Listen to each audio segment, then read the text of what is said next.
完整的东西。那破掉之后呢，因为这个骨盆，大家看到这个模型，可以知道它是一种有各种不同角度，不像我们的四肢骨，它就是直直的这样的骨头。这个骨盆啊，它的骨头的形态啊，其实是有非常多的3D 立体结构，包含了在这个骨盆腔底这个地方，很像是一个 A 字形的结构。在内侧呢是圆滑平板，在外侧呢又是一个半凹形的情况。在这个骨盆当中，它承载了我们的肢体跟下肢当中的这个连接。因此啊，这个结构如果没有做到很好的复位稳定，其实对病人接下来的复原有很大的影响。颜面外科永远的准则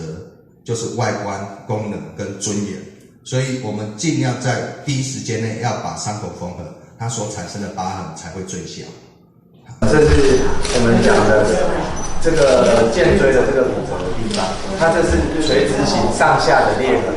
这种垂直型裂痕的地方，这是阿江先生的情况。那像刚刚张小弟的这个部分呢，可以看到这是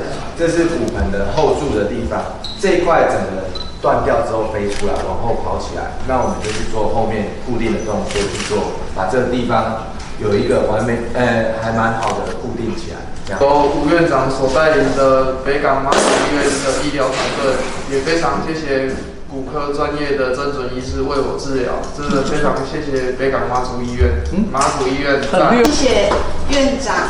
吴习金和骨科罗元顺医师，在去年10月份我工作受伤以后，细心的帮我治疗。我工作的时候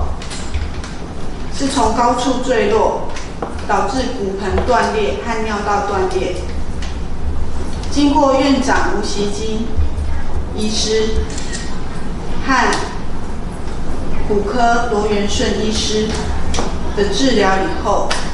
在受伤3个月以后，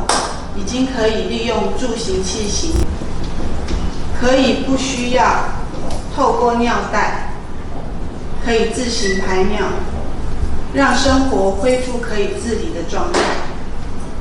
我要感谢医师的仁心仁术，谢谢。